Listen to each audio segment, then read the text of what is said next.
unfortunately for these teams, coupled with inexperience, and I love tiebreakers because you are truly tested when pushed to your limit in League of Legends, and this will be, like Vedia said, one of these teams' final tests.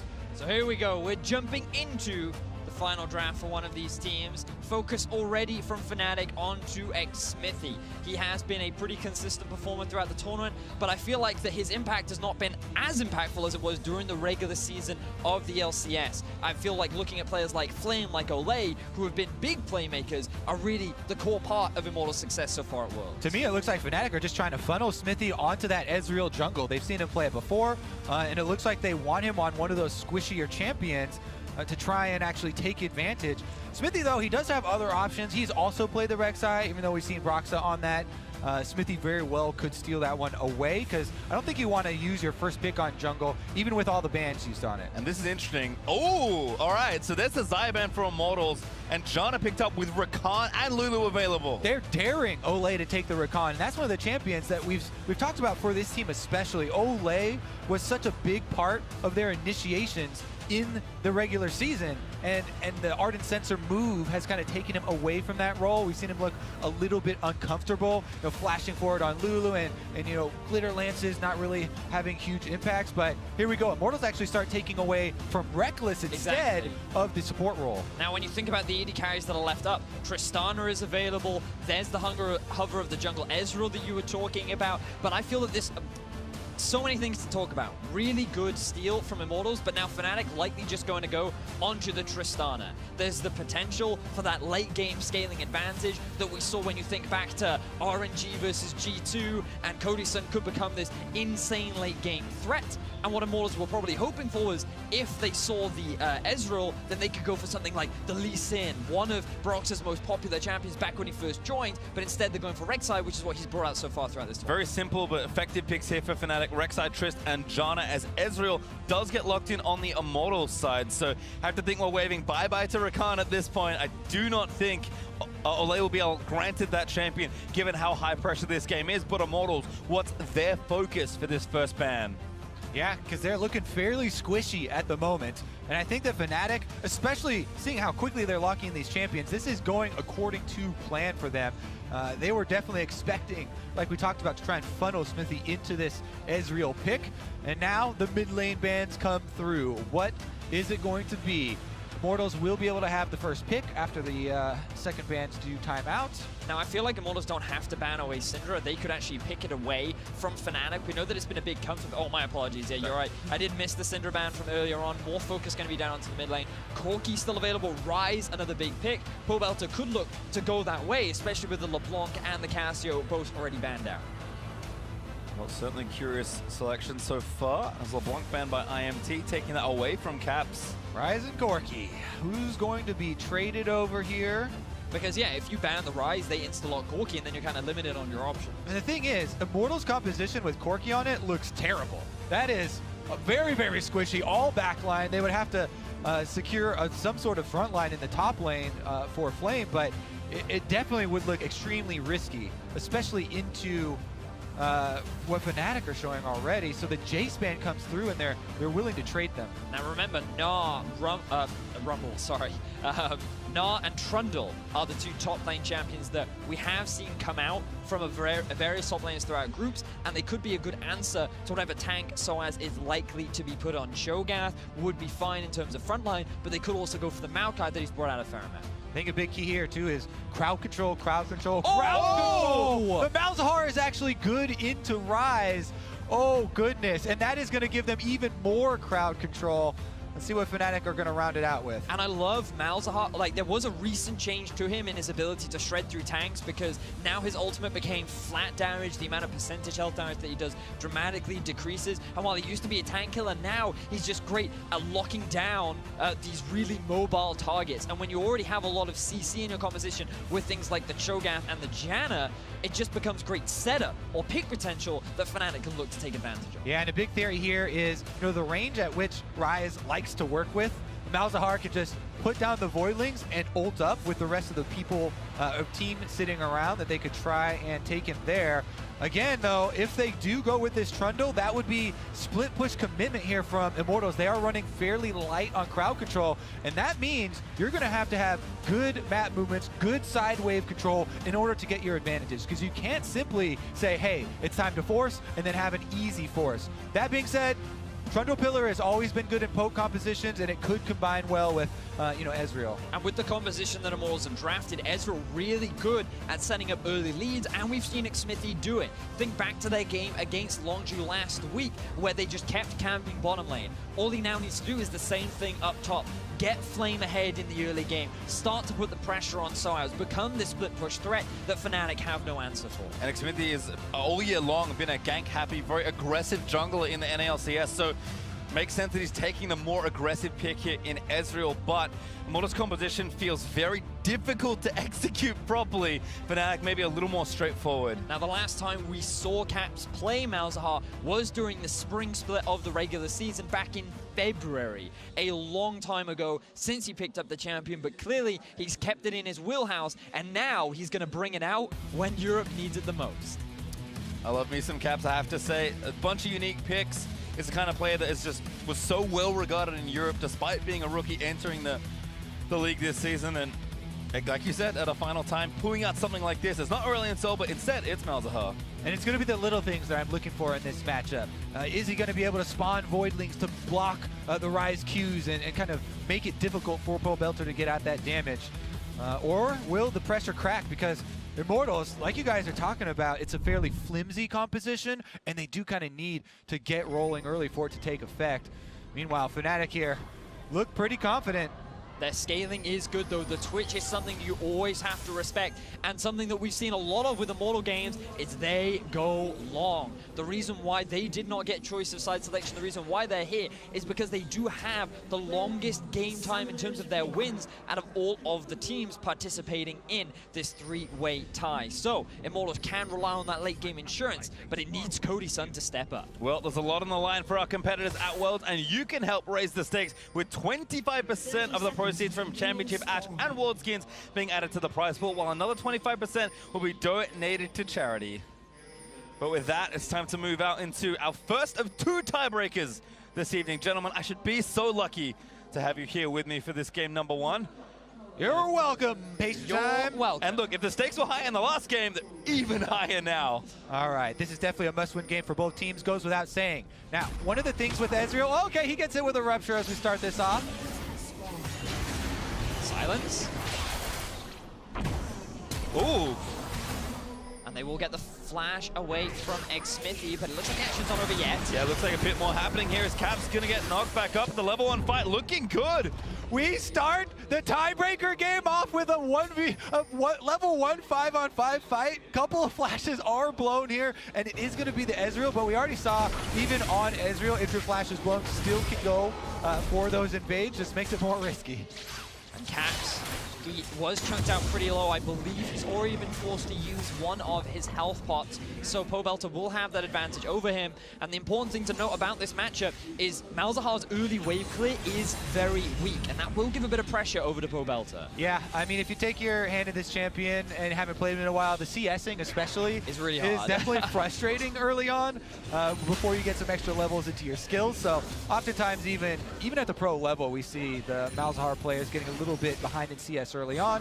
Pobelter actually doing a good job here, trying to push the wave in and make it more difficult for him. Now he's likely going to max his Malefic Vision, his E, and once he gets around level 7, that's where the laning phase gets easier. We got to talk about this top lane. What did we say? Xmithie going top early. Flame already in combat, and Xmithie coming up. Also goes for the trade, level 2 Ezreal. Great rupture there from sOAZ, but the pillar is going to force the flash out. Tagged already by the red buff. Xmithie still going Flame. Flashes forward, and Immortals going to grab first blood. Xmithie's going to take that one. Here comes Broxah, but they didn't actually sustain any damage, so don't know what he's going to try and get done here. Maybe a counter jungle or maybe a little bit of warding done. Xmithie's actually recalling with that gold, so Broxah could go mid if he wraps around. Now TP has come back up top. Ezreal's come back to base, so he's not going to try and go for that repeat gank. But this is exactly what we were talking about. Early investment topside, get Flame ahead, and start putting that mental pressure down onto sOAZ. Try and put him in a situation where he starts to fall behind and doesn't know how to come back. All right, we get a replay here, but you don't need too many replays to check out level 2 Ezreal ganks. They've been very, very common. And he just arcane shifts in with the red buff, applying the slow. That gives Flame the confidence to flash forward, landing extra slow there in the meantime with the chomp. And in the end, since the regeneration was coming through, Xmithie decided to take that kill, the last auto.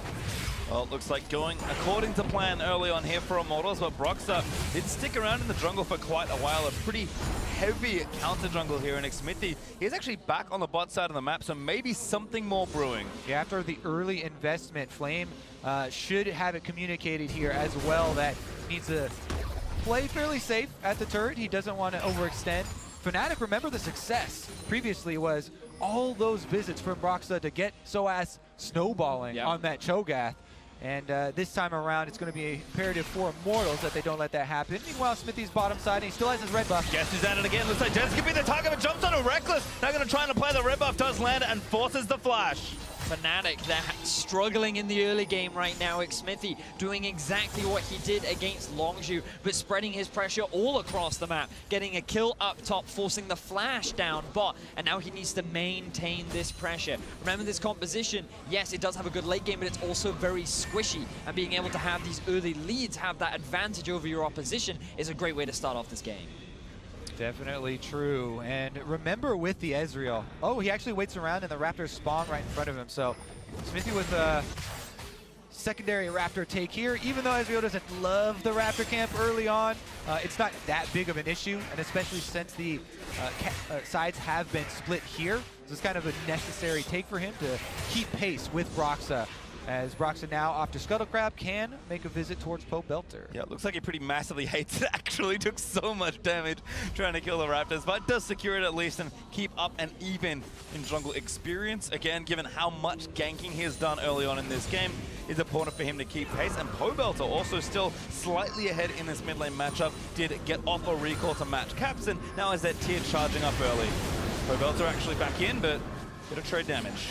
Yeah, Caps is able to get the Voidlings off, but even with the Voidling blocking the second Q there, still decent damage dealt by Pobelter in the trade.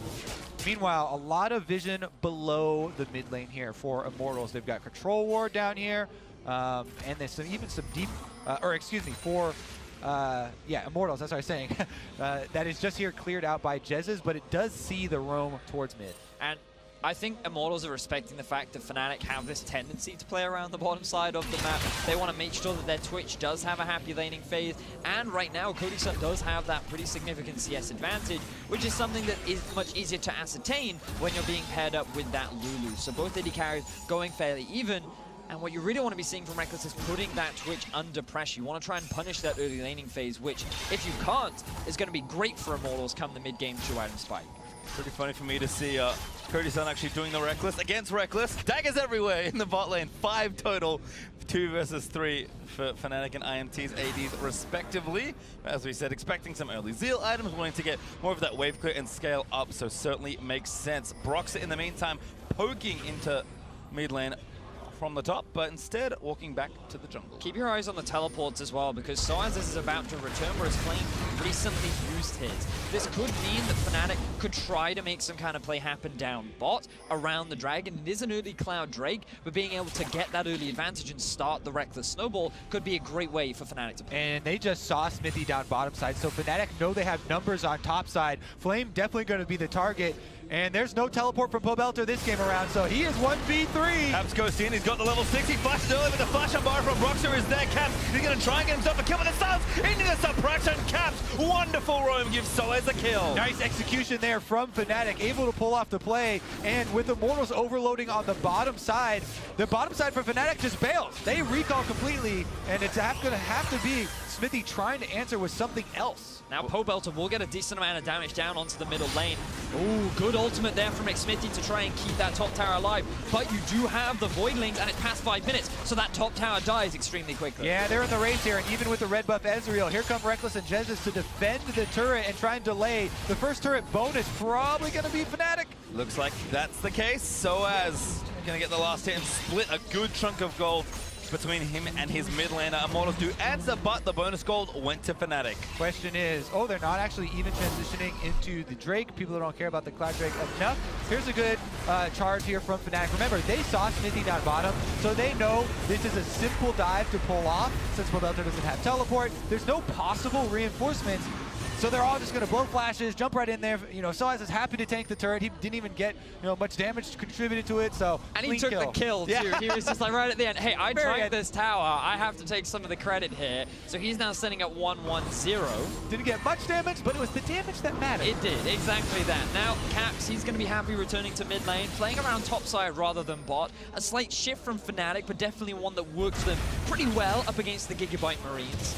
And now Xmithie, he's looking to try and continue that early pressure. Now level 6, we saw him utilize the ultimate up top. Let's see what else he can do on the map.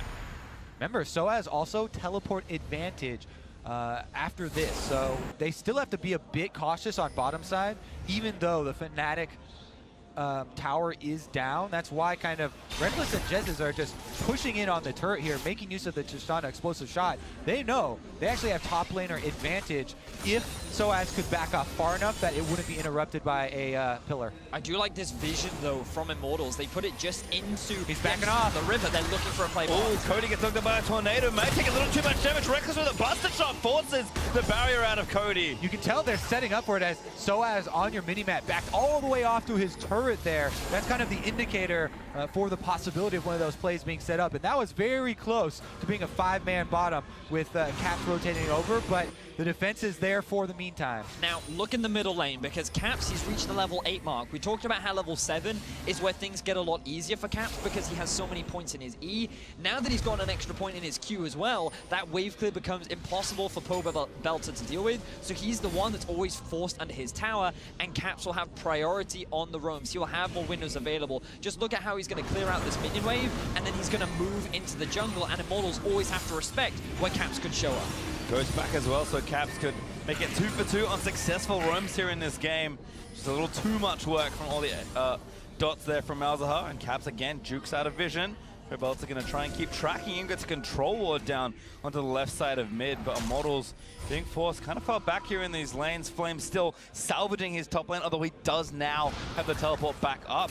We're really just looking for kind of that first big point of tension. Cody has gone back, has his rune-ins to get things farming, but Rekkles probably doing the flat AD BF sword pickaxe into his own kind of farming wave clear item. So things may continue to be a bit slower here up towards the 20-minute mark. He doesn't need boots. He's got a Janna. As long as he's just running after her, making sure that Jez is always in front of him, he's going to be gliding like a plane. That's like saying you don't need attack damage because he's got a Janna. She can give you a shield. You don't need health because you have a Janna. She'll give you all those things. She'll give you everything. I think it's funny because I was going to say Fnatic loves to prioritize Rekkles in the draft. I saw the Janna like, oh, that's interesting. But realistically, that is prioritizing Rekkles in the draft. It's honestly why she's so good right now. She does give so many different stats like that. Here goes Immortals starting up the Cloud Drake though, and that will give them even more move speed, at least out of combat. Broxah going to try and answer with the Rift Herald over here. Should be easy for him, you know, as sOAZ could just mosey on down if they needed any extra support with the Cho'Gath. Now it looks like sOAZ is working towards that Righteous Glory, so Fnatic have that engage option, and we got to think about that because when you look at both sides, it's not actually a lot of engage. You don't think of something like the Gragas, like the Sejuani, they were all banned out, so you're going to have to rely on sOAZ flanks, you're going to have to rely on good pillars from Flame, and there's just going to be a lot of kiting and back and forth and just individuals either being out of position and relying on big objectives to force these fights. That's why we keep talking about how difficult this composition for Immortals would be to pull off. They have to play around disengaging, throwing up these pillars. Right now they're going for Caps though. Cody sneaking in, Pobelter flushes in, look for the root. Oh, that passive! It stays on a bit longer there, and he's able to block that CC, so flash from Pobelter gets nothing. Trade of summoner spells in the middle lane. Neither mid have them available now. Cody Sun tries to make a play in mid, and that gives a window for Rekkles and Jesiz to push up bot, and they could get a fair amount of damage onto that tower. One of the reasons why you really like that champion, extra spell shield comes in super handy when people are trying to initiate on you. This is a Fnatic brush. This is the sneak in the brush, sit and wait for the enemy team to overextend, but Immortals, they're going to go back themselves, assuming that Rekkles and Jesiz have already gone back. It's an interesting term how it's evolved to, people just say any brush if they're in the bush, is a Fnatic brush if they're in it, but originally I remember it being this one super far up by the secondary turret in the side lane. That was the original Fnatic push from like 6 years ago. Yeah, back when they used to run the double TP Lissandra top kind of days. So definitely been taken slightly out of context, but I had 2 Fnatic members in a brush. I'm going to call it that. sOAZ was on that team when they were doing it.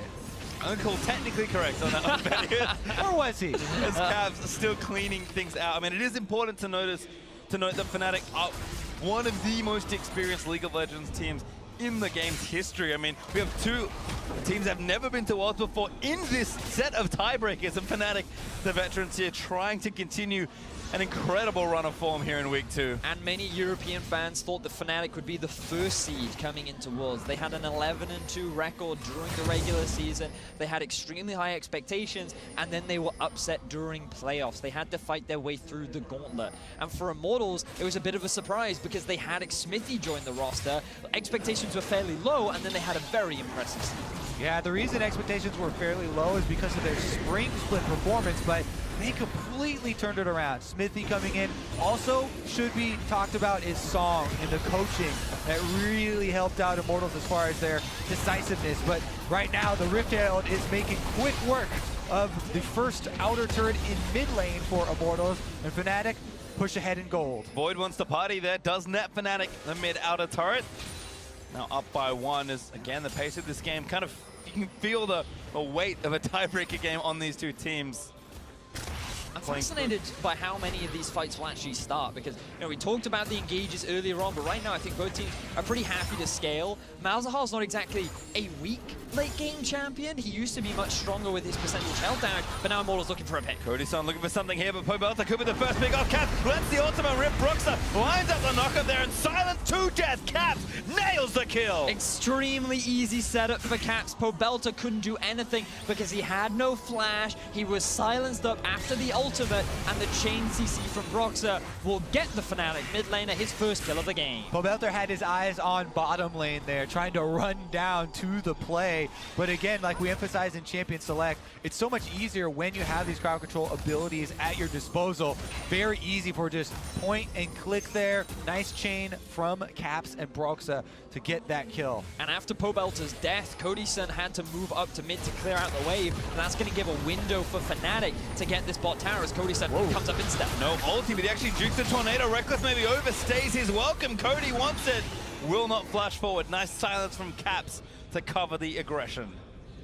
Love the play there from Cody. Keeps his tower alive. Doesn't allow Fnatic to snowball the gold lead any further. While it is slightly in the European squad's favor, this is how they were able to build that slight lead. Yeah, Pobelter had his eyes on bottom lane and no vision of this ledge over here. So Caps and Broxah, as we said, easily able to just jump right over, secure themselves some extra goals. Silence is a mage's worst enemy. The inability to do anything, because your basic attacks don't do much. Like, you're entirely reliant on your spells, and if you don't have them available, you end up just getting locked out. Suppression, knockup, those are also pretty annoying to deal with, and 100% to 0 is rough life. Yeah. Fortunately for Pobelter, no available counterplay in that situation. And Immortals. QSS. QSS is how you get it. In that situation. Yeah, you're correct. Yes, and that is actually something worth highlighting. We haven't seen Malzahar in quite a while, and he was a support for a long time when he was kind of in vogue, but you do need to get out of the pressure, and the only way you could do that is with a QSS, which feels real awkward for Ryze. It's one of those debates where by having a Malzahar in the game, you can force your opponent into building a QSS. Yes, that's great, but in the late game, when 4 out of the 5 members all have QSSs, now Malzahar doesn't really have a target that he can focus down on, and his ultimate becomes less and less reliable as the game progresses. But then all these, mages and stuff are using an item slot on something that can only be upgraded for attack damage. Uh-oh. Gonna help the silence problem with the BF sword behind the Mercurial Scimitars. Looks like teams are lined up for this Infernal Drake. Fnatic, though, first to the play. Yeah, looks like they're going to be able to get this one. Infernal Drake bring down, and they teleport in behind him. But the pillar actually from Flame tries to knock down Caps, so sOAZ. He wants more for his team. Righteous Glory in, silence on the Cody Sun. He jukes away from the Rupture, but is forced to flash the wall. Rekkles, rocket jumps towards IMT, and no kills are forthcoming.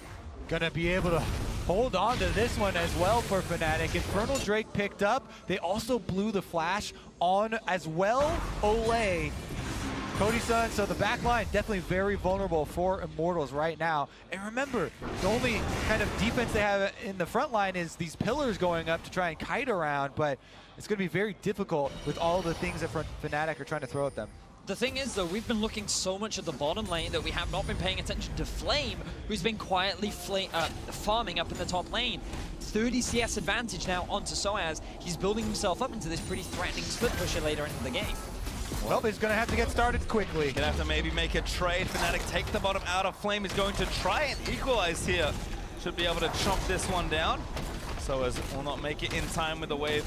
More than enough for Flame here. And this is a pretty good picture of what the game is going to look like as it develops. Flame is going to want to have as much side lane time as he can, and Fnatic are just going to try and force. Exactly that. They're going to try and force Immortals to group up as a 5-man, whereas Immortals are trying to separate Fnatic and keep them in their individual side lanes. Send Pobelter down bot, keep Flame up top, play this 1-3-1 style, and make sure that Caps is separated from the rest of his team so that they can use Cody Sun to try and find these picks around the map. Immortals and Fnatic both have ways they want to play, but it's all about who can get that vision down and be the first one to set up for objectives to then force their way of playing.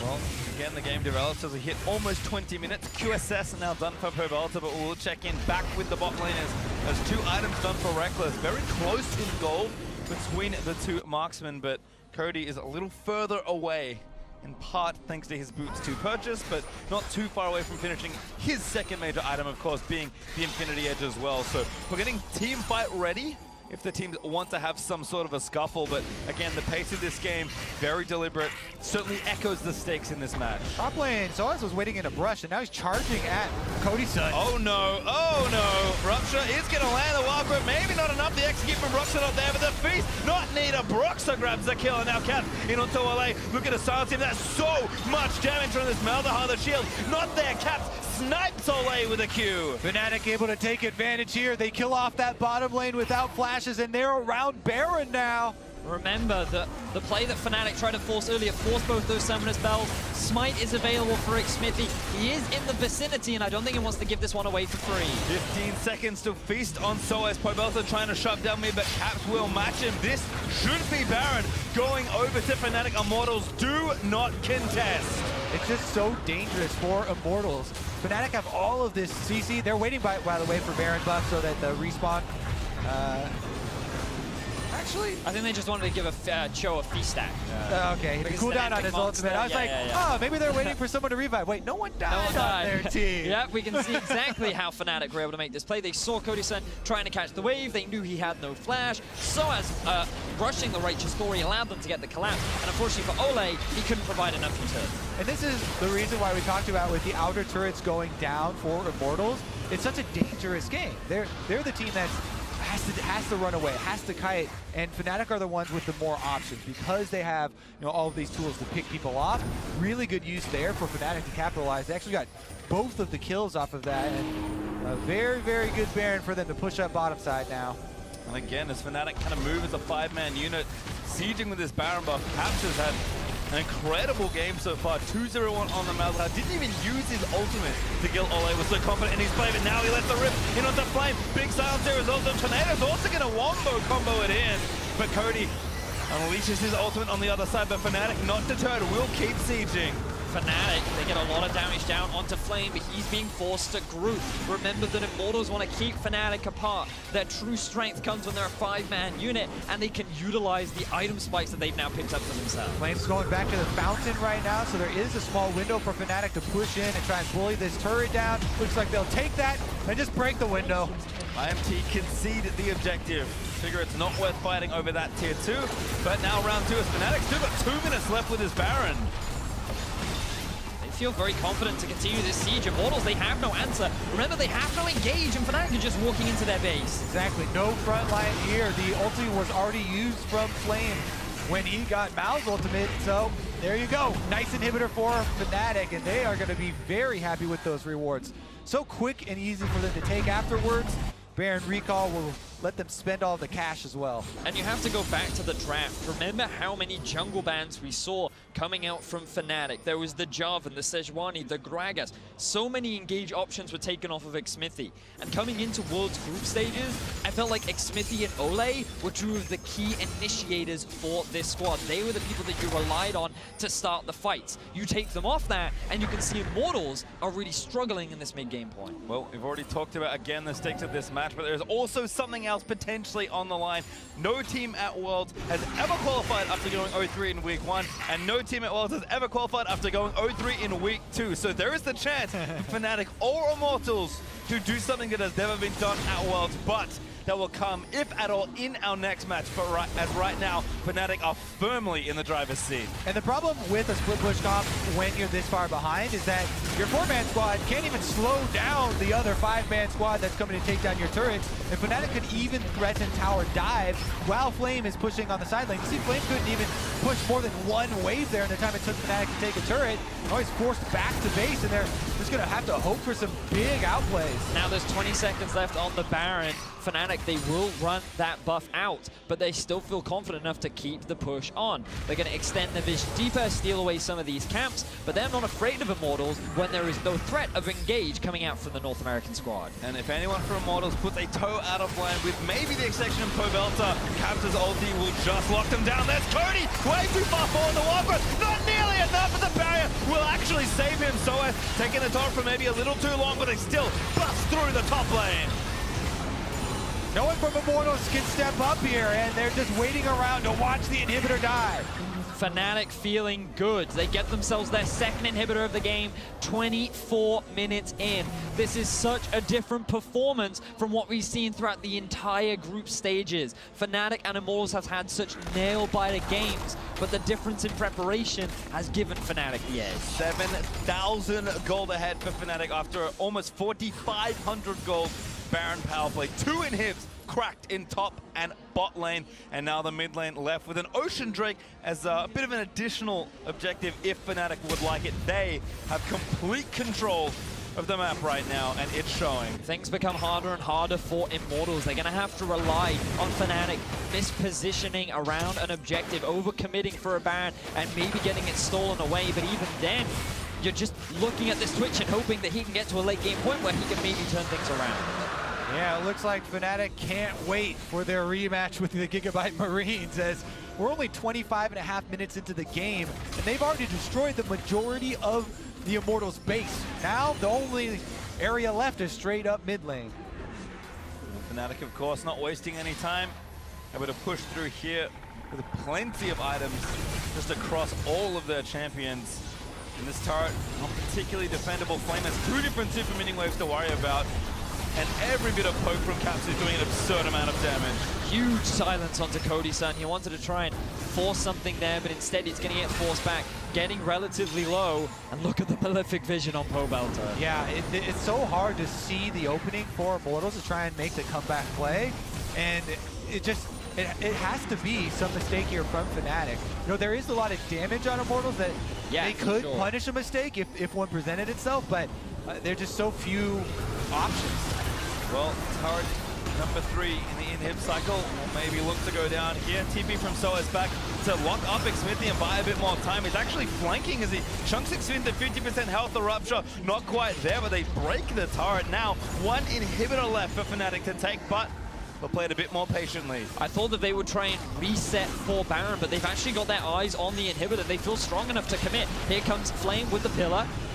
Have to be something here for IMT, but Fnatic again just playing out their composition as they drew it up in the draft. This inhib is going to fall down. You just cannot face check this Malzahar and Cho'Gath, and Rekkles is more than enough insurance for these fights. Cody lets it go with the ultimate. Flash fill there from Flame, trying to start something. The root onto Caps is not enough damage as sOAZ again moves back through. Rekkles getting aggressive, jumps forward towards the Immortals, and sOAZ just eats Olleh, gets the kill. Cody caught by a Rupture. That's going to be it. Fnatic push through take down the Nexus and look to make world's history as they go up against once more the Gigabyte Marine. Look at the smiles on Fnatic faces. They defy expectations. They're gonna take down Immortals and keep their quarterfinal hopes alive. Only one left there as the Nexus goes down. Immortals will beat a Jew to the World Group stage of Fnatic. Have one more game to play. Very clean game overall from Fnatic. You look at the early draft and there is so much pressure on Xmithie to snowball the top lane, keep the bottom lane from falling behind. He does all these things, but then one big play from Fnatic in the top side where they kill Cody Sun, they kill Olleh without their flashes, very quickly translates into a Baron, and then there's nothing that Immortals can do to stop the relentless pressure from Fnatic.